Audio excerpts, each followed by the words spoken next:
You're welcome back. This is Newsfile, it's your most authoritative news analysis platform. And you certainly have been enjoying my guest. Thank you very much for keeping your dials on Joy 99.7 and for watching us on your multi-TV. This is your Joy News channel and on DSTV. Thank you very much. Just a couple of your messages. And Haruna Ilyasu in Tamale says, whilst the Vice President spoke with facts and figures, the NDC spoke with name-calling, mudslinging, and, comic relief. The people of Ghana have started enjoying from the benchmark value reduction at the ports. Michael Amening says, as a matter of fact, whenever Dr. Bawumia speaks, fear and grips the NDC. Kudos to Dr. Bawumia and his competent economic management team for putting out the facts on the economic situation of the country. Eja Adam also says that what Ghanaians were served by the Adongo-led team were a series of, I will not project some of the comments that you want to make. Thank you very much. Can I move to the next comment if there are any further? Stephen Champong in the USA says, Bawumia was spot on. His presentations were precise, truthful, and factual. NDC and Adongo's reaction to Bawumia's presentation must be ignored. Bonti Benjamin in Achim Boako says, apart from the name calling, the NDC couldn't debunk the real facts and figures such as inflation rate, GDP, interest rate, Ghana's foreign. You haven't read or didn't follow what the NDC did. You disagree with them, but don't say they didn't deal with these issues. They did. Now, so Akwesi Obeng Najuso Bisiansi says, it is not true that figures don't show the real situation on the ground as some perceive. No good economist would downplay figures or economic indicators. Mustafa Ali Mazanga says, as a student, I learned a lot from the two forums. I think Bawumia was spot on the facts about the fundamentals of the economy. I think Ghana is on track and we need to maintain the trajectory. Mr. Adongo was on an insulting spree and has marred the debates, and dented his credibility. Thank you very much. Now, let me come again to Fifi, and I begin by reading a message from Theo Echampong, Dr. Theo Echampong, and he says, it is obvious from CD depreciation, continuous borrowing via Eurobond, etc., that the Ghanaian economy cannot withstand any serious economic shock at the external or even local level. This is more so given its increasingly closer integration to wider global economy in the past 2 decades, occasioned by the adoption of neoliberal market policies, while the Ghanaian economy continues to be based on 3 main primary commodity exports: cocoa, gold, and recently crude oil, all of which we don't control the prices. Why? The structural issues of diversification, productivity, mindset change, education reforms, etc., have not been seriously and comprehensively addressed since 1965. Thank you, Professor Bokwing and Dr. Yao Graham. So you hear Doc also come in on the fundamental questions of this economy. Can we now begin to look at the 2 discussions as from the 2 fora and what should be the solutions and what will work? Pinning it against the question Dr. Professor Korte asked, which I said we should pay attention to. He asked at the forum, but he didn't seem to have gotten an answer. He said, all of this nice talk and everything else, good, but how do they translate into jobs for the people? Thank you very much, Samson. Before I come to the question, let me deal with some of the issues that emerged from colleagues on the panel. The first one had to do with what Professor Boffin said about that after July of 2012, there was a complete mess of the economy. I've often heard this a lot. You know, I don't know whether yourself and others who have constantly talked about mess, as far as the deficit figure in 2012 was concerned, have actually taken your time to do an analysis of the composition of what amounted to a 6% slippage as far as the budget deficit target was concerned. At the beginning of 2012, we had a target to have a budget deficit of 6%.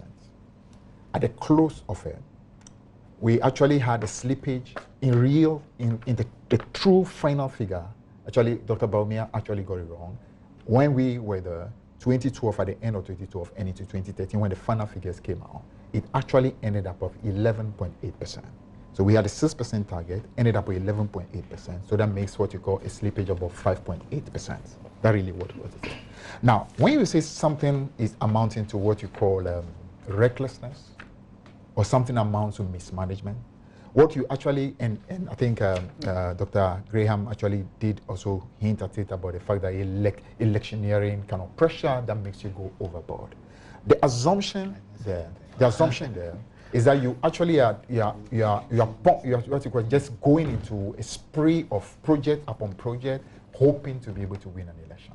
But let's really examine what happened. That the 5.8% slippage account to, and that details is available. Listen, 2.7% out of the 5.8% represented single spine salary. That is payments of the workers of Ghana. That is almost half of it. The 5.8%, 2.7% of it, single spine salary. You can't describe that as recklessness. You can't describe that as somebody who is deliberately messing up a country. The payment of your workers, there is no negotiation about it. This is agreed payment, and that had to be done. To almost half of that slippage. That's the first part. 1% of it was actually corporate income tax from the petroleum companies. And remember, that was just the very beginning of the production.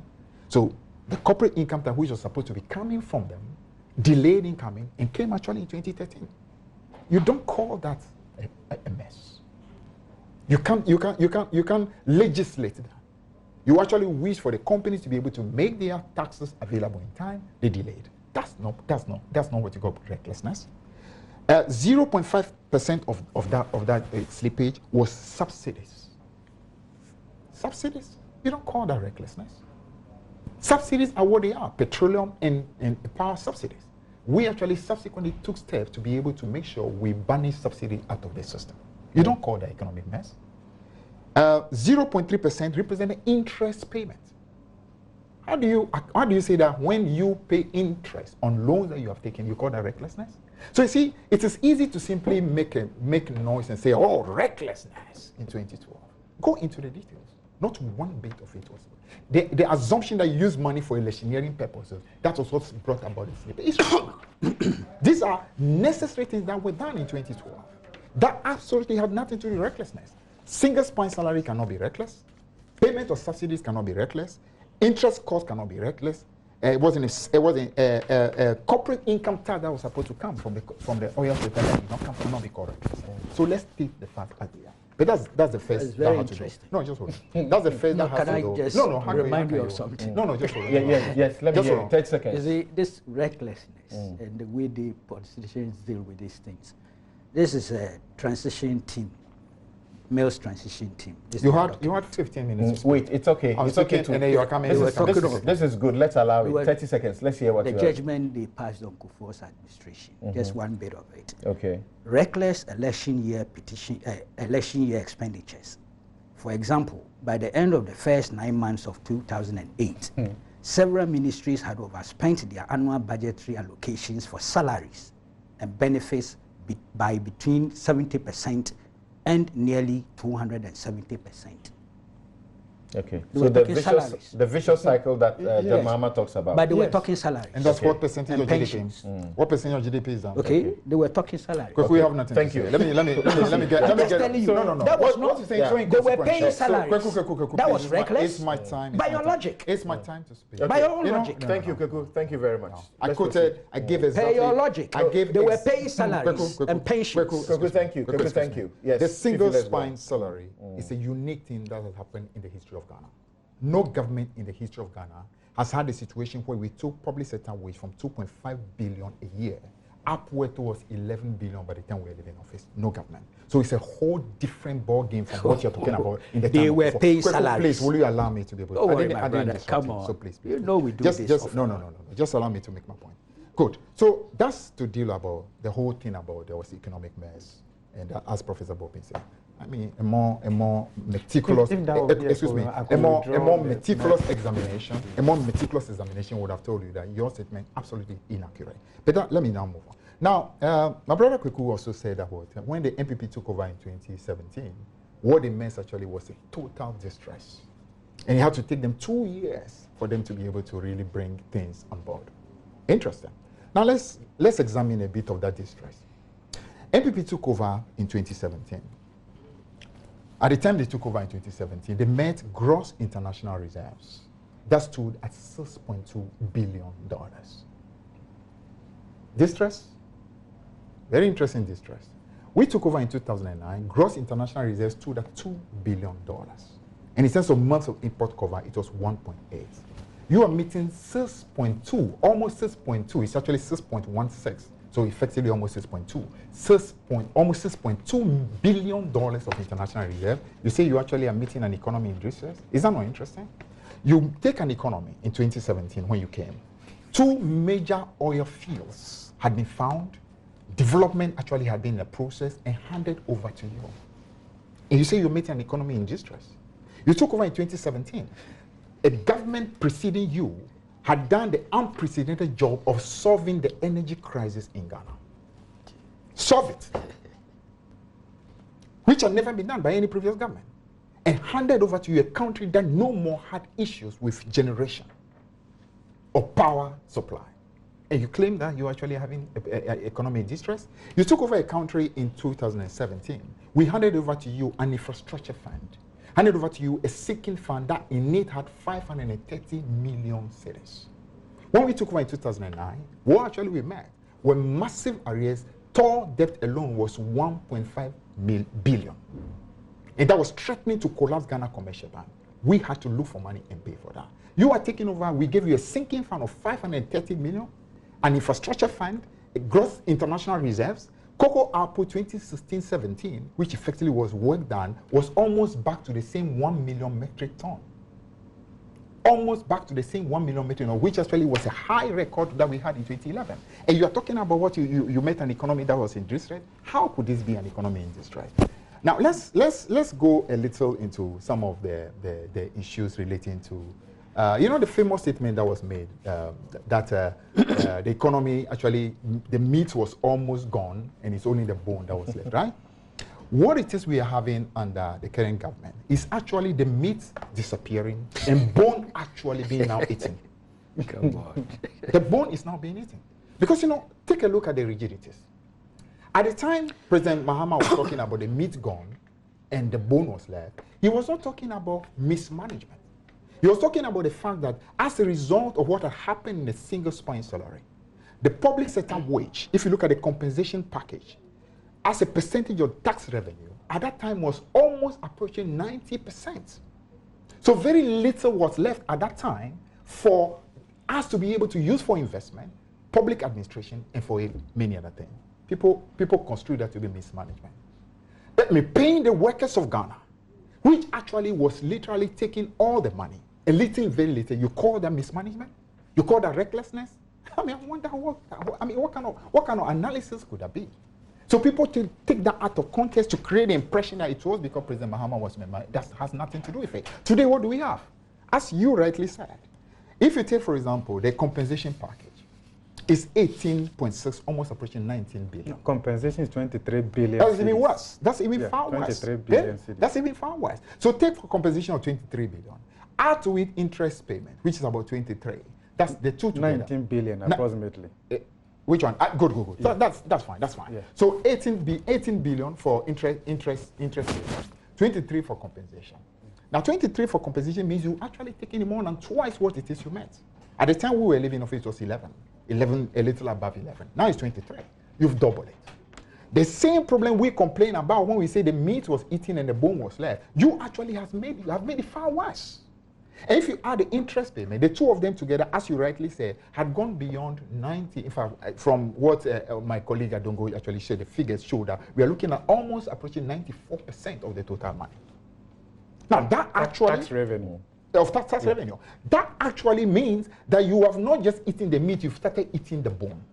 Your condition today is worse than the time President Mahama was complaining. Yet you actually claim that you are managing an economy. If we focused on the complaints and how you take us back. Samson, I'm trying to react to some of the how issues. you take us back and you talk about even having solved the energy situation and all.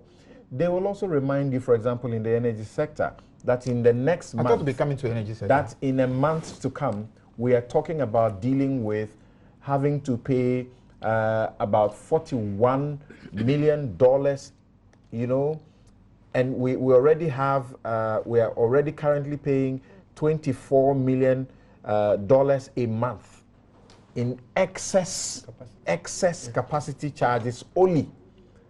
I can't imagine how anybody is managing a situation with that huge debt burden. So the fact that you brought in the machines to help the situation does not mean that you have actually resolved it, like you're saying. Samson, are you taking the discussion into energy now? Because you brought the subject of energy. I just made it as passing comment relating to the comparison between us and them. If you want to discuss the energy, let us know so we can move into that. But let me finish up with what I'm saying, Samson. Now, I'm saying that if they create the impression that somehow they are such superior managers of the economy, and some of the consideration has to do, for example, and the Vice President made reference to it, is the boast that, they actually have gotten credit rating of B. Credit rating of B.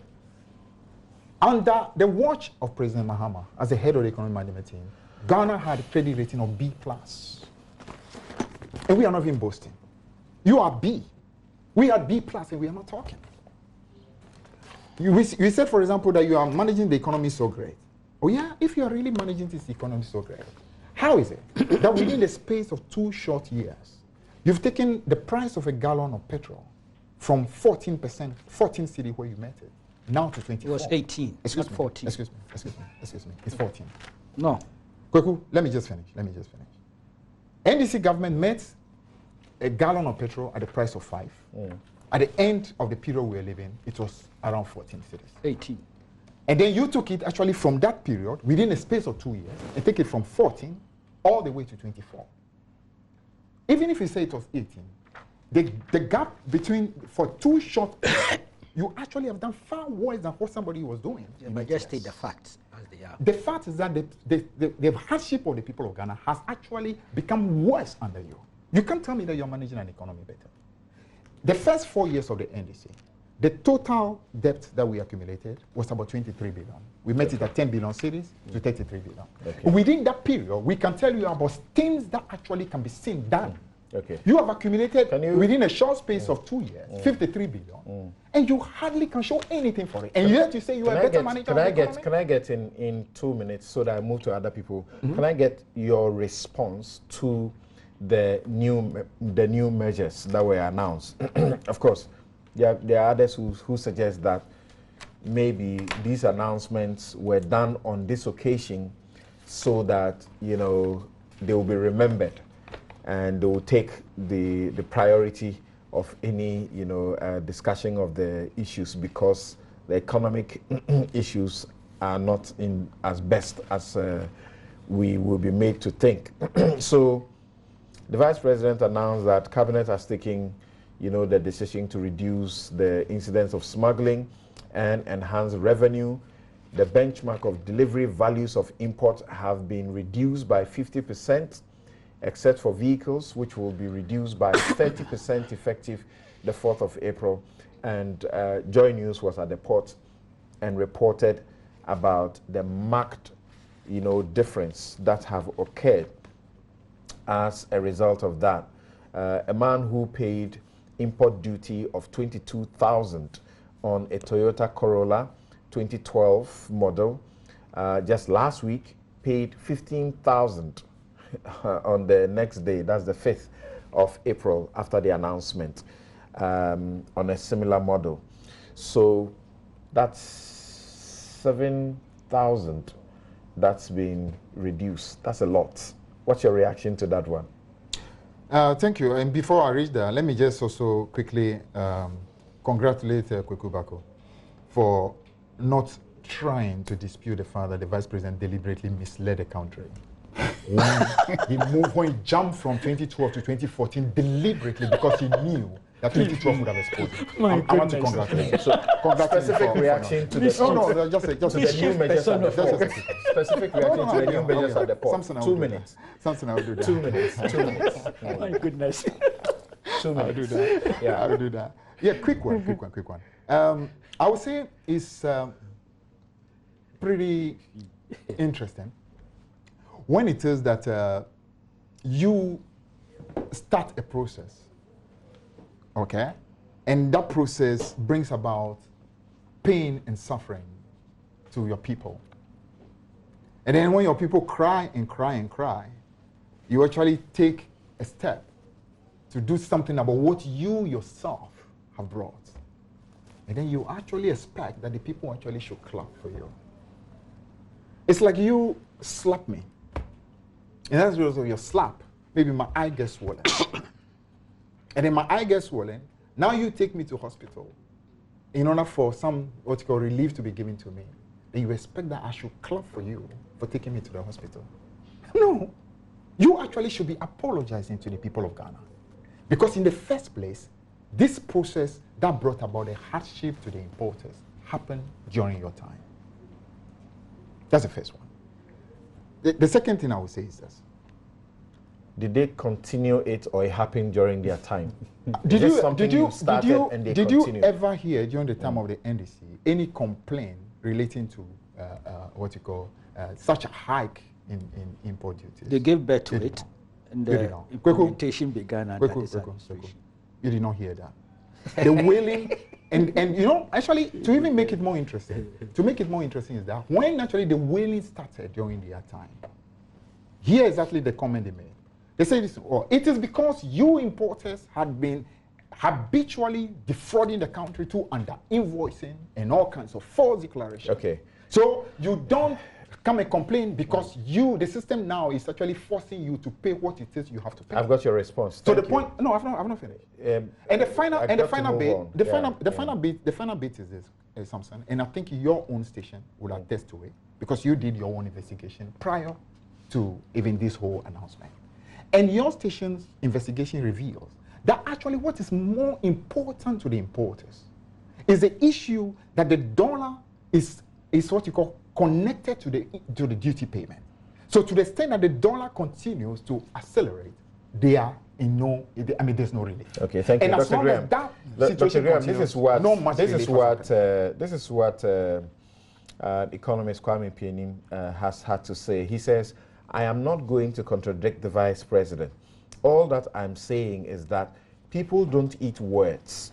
They see the exchange rate reflect in their cost of living because prices will go up. Let's stop talking, focus on addressing the fundamentals. The fundamentals are supply and demand for foreign exchange. He actually thinks it's a no-brainer. It's such a cheap thing, really, to be pumping, as it were, dollars into the system just to keep, the currency afloat. So what do you say? Tie that one in with Prof's question about jobs. Let me. It doesn't translate into jobs. Yeah. And let me connect that with the port thing. I mean, Kweku, you were right in talking about the fact that people, some of the measures to improve, just to improve how the port runs, it's important. So my earlier intervention was not about that. Okay. Secondly, Ghana has signed up to the Trade Facilitation Agreement, which requires steps the vice president said it. Yeah. To ease the situation in the port. That's right. But you see, we should also recognize that with any policy choice, you are trading off with competing possibilities and objectives. Okay. Now, at the heart of that trade facilitation is a belief that the only cost the person clearing goods should pay for is the actual cost of the service. What the investment in the infrastructure and so on, and its reproduction should not be that person's concern. So there's a very narrow consumer welfare concern there. Now, for a developing country, infrastructure investment is an ongoing process. So the cost recovery mechanism needs to have a wider lens than that. Okay, the thing driving the thing focuses too narrowly, in my view, on consumer welfare. It doesn't contradict the fact that maybe the current cost may be too high, or that the procedures may be cumbersome, and that they create the soil for corruption. That's right. That all may be valid. That's right. But let me come. So the vice president talks about trying to improve revenue. That they expect a 50% jump because they become more competitive and so on. Samson talked about the fact that Ghana has the cheapest, duties on cars. Everybody keeps talking about cars in this context, but it's not only cars that we're talking about. Now, in choosing to increase port revenue through port traffic, you've chosen to deal with increasing imports. Quite a bit of it would be destined for your economy. That becomes a factor also in the pressures on your exchange rate. Sure. Okay, so you've made a choice. Yeah, okay, that's right. You made that choice. We'll have to see how that thing plays out.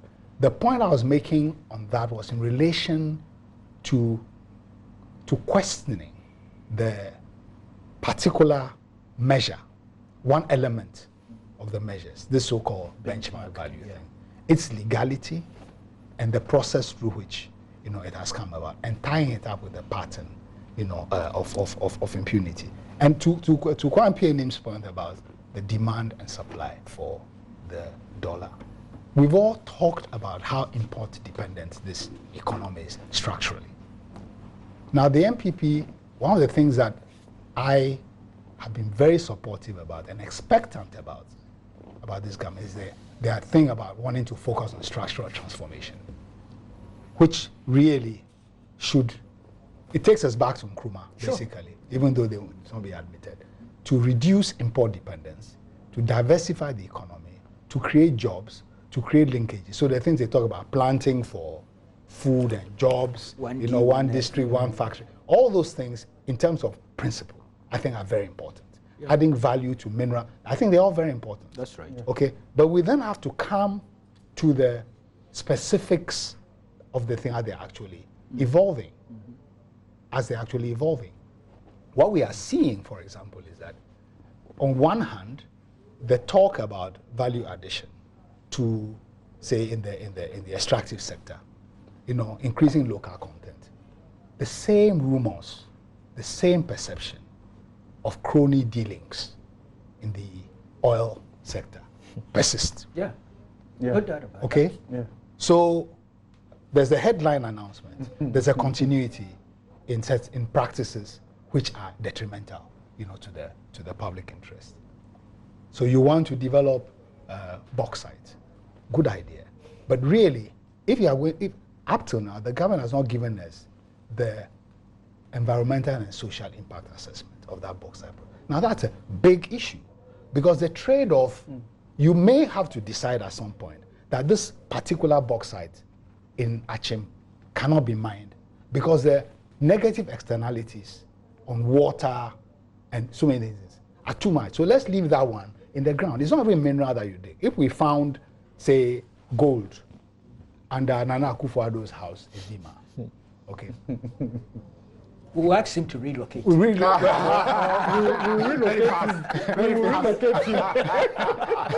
you know, so I don't want to complete the sentence. So that's the constitutional principle of eminent domain. No, but the eminent domain does not. No.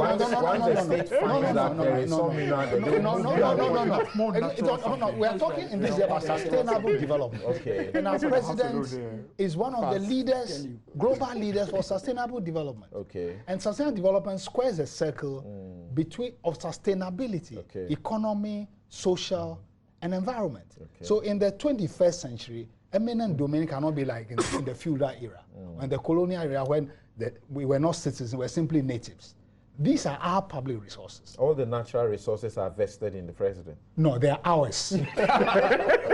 Of course. He's acting for. But you're right about that, because that's what the Constitution says. He acts for us. So we come to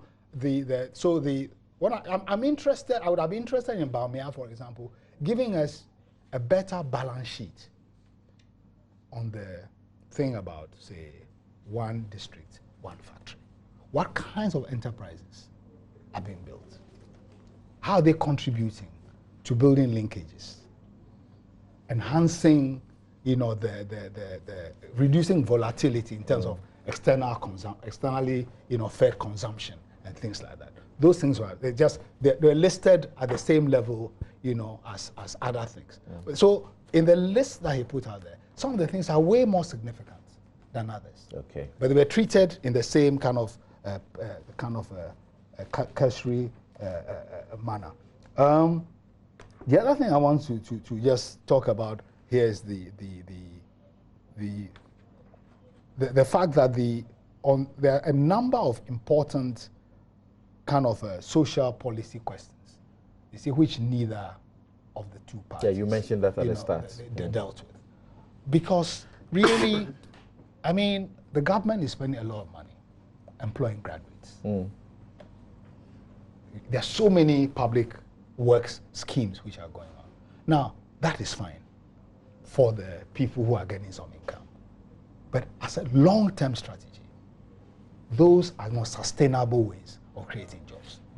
Because the Vice President says that the available data shows that recruitment and financial clearance for the security services, education, health, forestry, YEA, and NAPCO over the last 2 years amounts to over 350,000 jobs.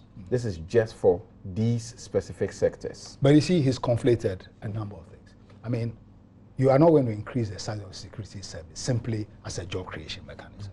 So to put NAPCO, security service, you know, the youth employment in the same bag really misses the very different character of those. But I'm saying that classically, when people have resorted to expanding public works, public employment, as a kind of economic revival thing, it is more rationalized because it is linked to actually expanding productive capacity, not simply putting money in the pocket of people to take people off the street. Okay. So I can see that as a social intervention, but as a long-term economic intervention.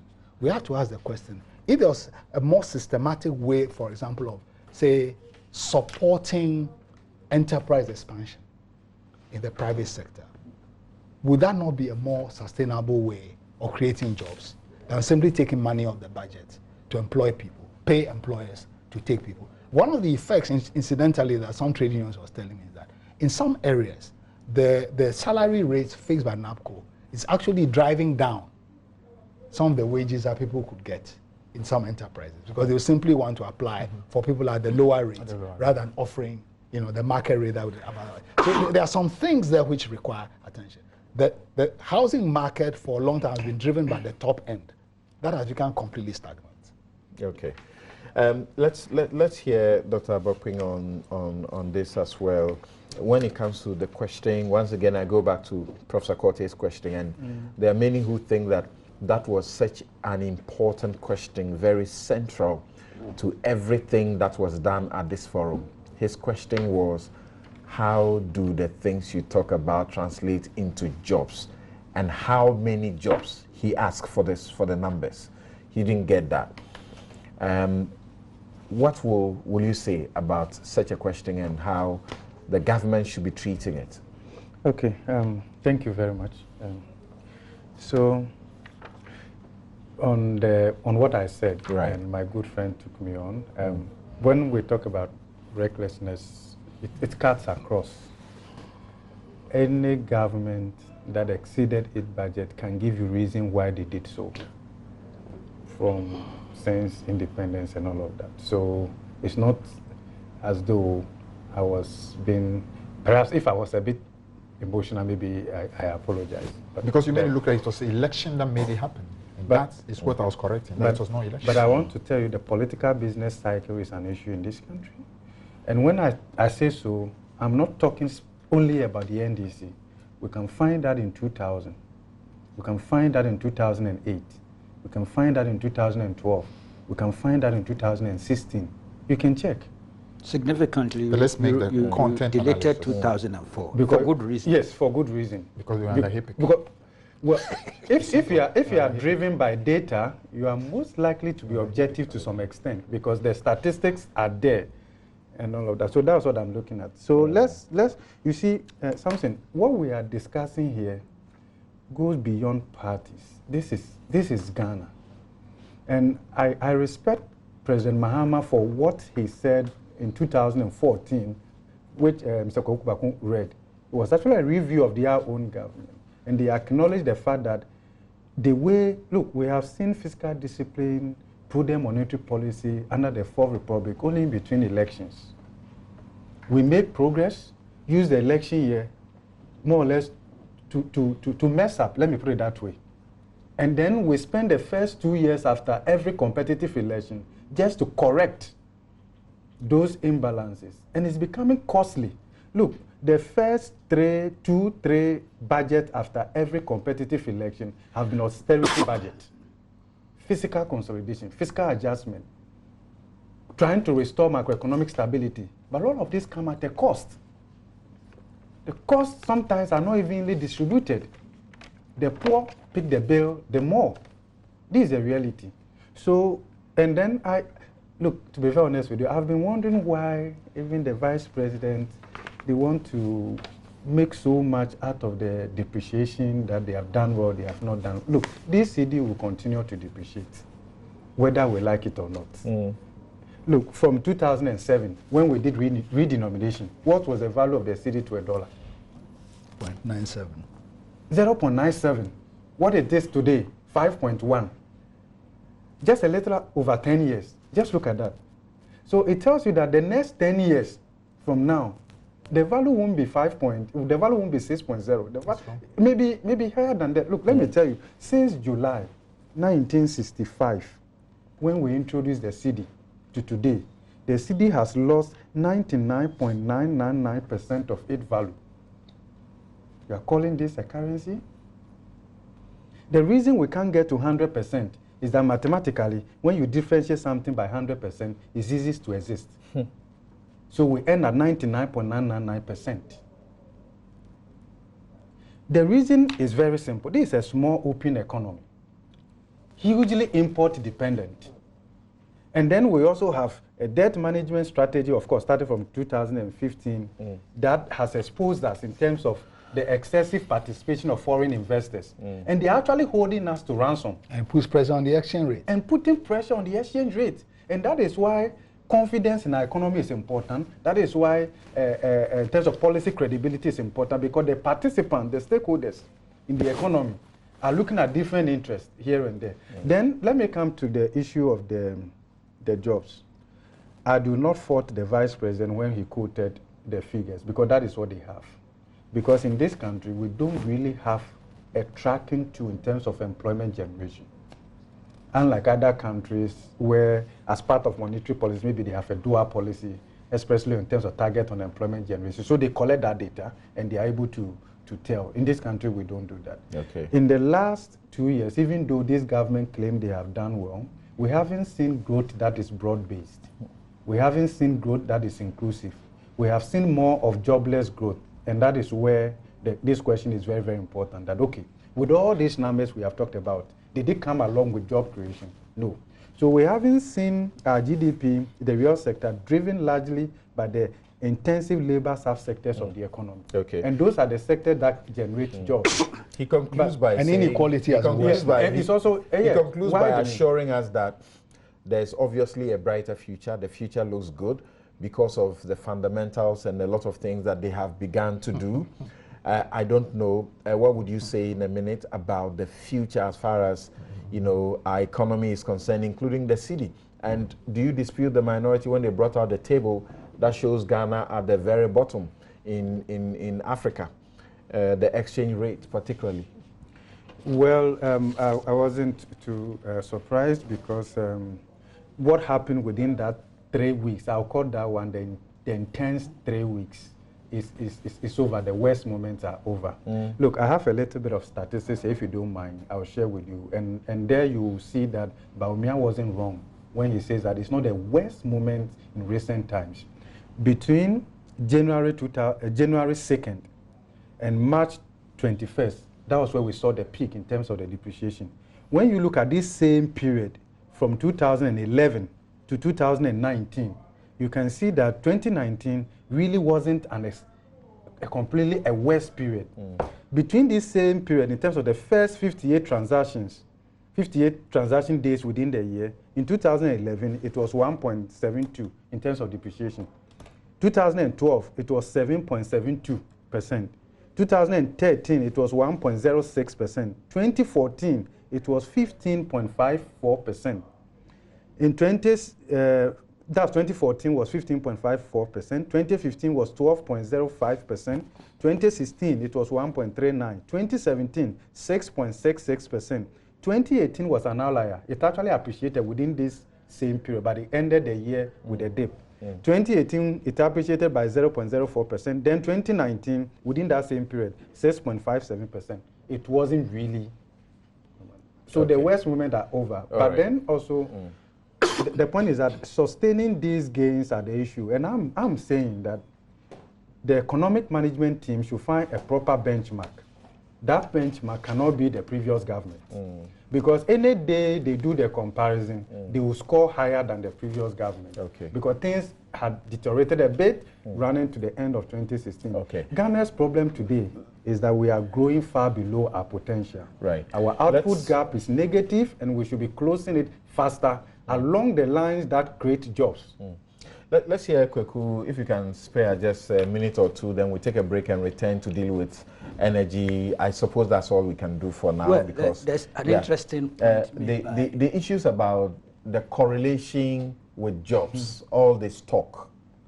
The NDC, for example, emphasized that jobs are suffering, employers are suffering, and there's a real suffering out there. So it's what was said does not actually reflect, you know, the reality on the ground. I don't know. I haven't done an impact assessment to gauge exactly the extent of the suffering, but I'll be dishonest and naive. But people are located in different places anyway, so the ground is uneven. Thank you. The unemployed person is on a certain ground. But that's exactly the the person point. who has got access to an oil block thanks to corrupt links in government, you know, will be saying that actually the impact on the ground is very good. Yes, I agree. So generally, he's right. You'd be dishonest if you did what? If I did not admit that there is some level of hardships. I think even the president has admitted that some time ago. The point is whether we are laying a foundation to address the issue. The bone, you're eating the bone. Well, that's how you saw it. That's true. You see, why did we go to the IMF?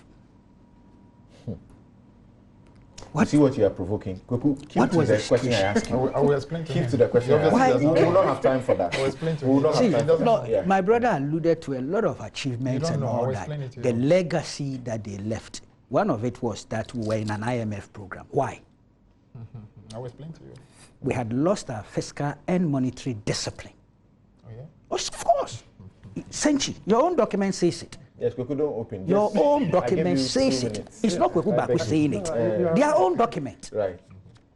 On basis of which we went to the IMF, which comes with conditionalities. I've told you, ideologically, I'm actually opposed to those things. But I'm not the person to redirect this country's history. Okay. Okay? Previous government, please, I want to address this thing, that somebody uses them as the benchmark. I have a difficulty with that. You see, the previous government, where are they? Are they not competing to come back? Of course. And when they are competing to come back and they are asking us for votes, are we going to re-examine their track record or not? Relevance. They are here. They haven't gone anywhere. And they are telling us that, look, we did better, in spite of the fact that you made us exit. And we are coming back. Give us the mandate. We are going to do better than we did. And we say, oh, okay, but we'll not re-examine their track record. That's an impossibility. So it will be done because they are here and are seeking power again. But you have made a point, and it's a good point, about this 1D, 1F in terms of structure. Of course, the Nkrumah one was more state-led, even though it was also, there was a mixture of it there. I've been following this 1D, 1F thing, and I appeal to the media to exercise a little bit more vigilance and scrutiny. But the documents have assessed, as we speak now, projects operating as 1D, 1F are 45 right now. Projects under construction, 22. Projects ready to commence implementation before the end of the year, financed by local finance institutions, private financial institutions, are 45. The 42 you speak about, those in operation, the projects. Yeah. The 42, the first one you mentioned. Yeah, 45, I said. 45. Yes. People have had issues. Those would include the rebranding Oh, yes. of existing. No, I was coming to it. centers. I was coming. And they are all here. Those that were existing, but have come within the context of 1D, 1F because of the things you can get, the benefits and things, instead of, and I agree with that policy. In any case, the review was done at Parliament. The minister went to Parliament and told Parliament that they are doing this reclassification. I agree with it. So they have stated those that are new entirely are listed. Those that are existing but have been brought within are listed. All put together is 181, but segmented into those ready to, who are executing. Right. And let me finish it so that people can get it well. Projects ready to commence implementation before the end of the year. Small-scale processing facilities financed by ADB, Africa Development Bank, is 56. Agricultural development. No, AFDB. AFDB, African. That's a different. Okay. Projects ready to commence implementation before the end of the year. Common user processing facilities, also by African Development Bank. Then projects ready to commence implementation before the end of the year, financed by the Chinese bank, is 8. All totally 181. Now, why I said that, I have been doing my own checks too, and these are factual. It's on a low scale, not too much communication, not too much noise. But let's take the initiative and scrutinize it. I mean, the media, they've listed the locations, everything, the percentage. So we go there and examine. But the truth is that if they did a good job with this thing, it could help. Right. Okay, so on that note, we take a break. We'll return and conclude on the matters of the energy sector. I don't know where you woke up this morning, if you woke up under lights or without lights, under doomsday of some sort. So we'll deal with that. Unfortunately, once again, we definitely will not be able to deal with the University of Education, what people say, their own self-inflicted problems that all of us must help them find solutions to. We'll be right back. I've not had my time.